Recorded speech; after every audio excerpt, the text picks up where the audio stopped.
I was asked about the distinction between push versus allow.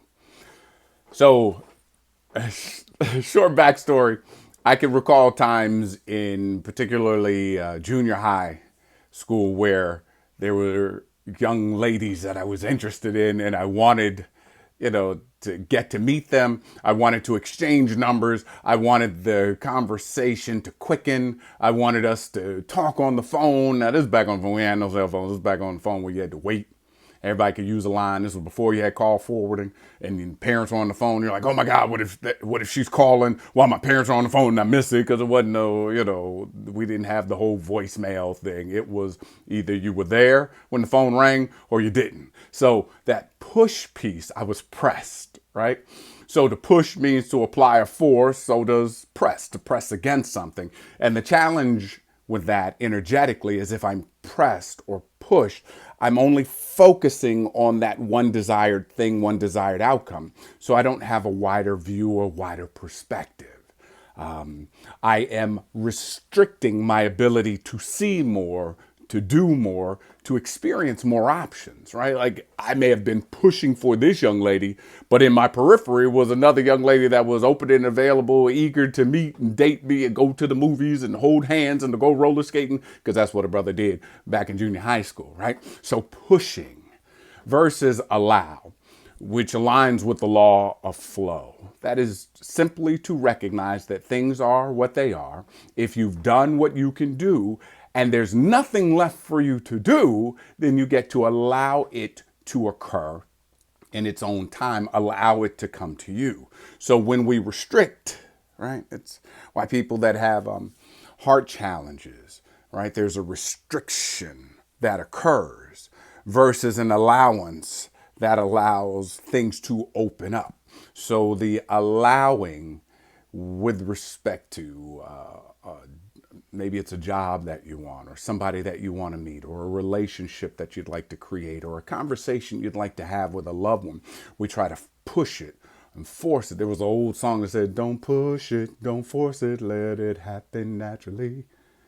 It will surely happen if love was meant to be," right? So they're telling you that allow is rooted in love. If love is really present, it'll open up, right? And where fear is present, that's where we tend to restrict, constrict, to push away while trying to push forward, right?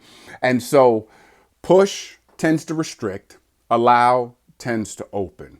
Push for me is rooted in ego, so edging good out, or if you're spiritually based or have a spiritual disposition, edging God out, which means, from a prayer context, we tend to pray for things, okay, God, Almighty, divine mind, spirit, light, universe, whatever the God of your understanding is, right? We'll pray to it and then go out and do it our way.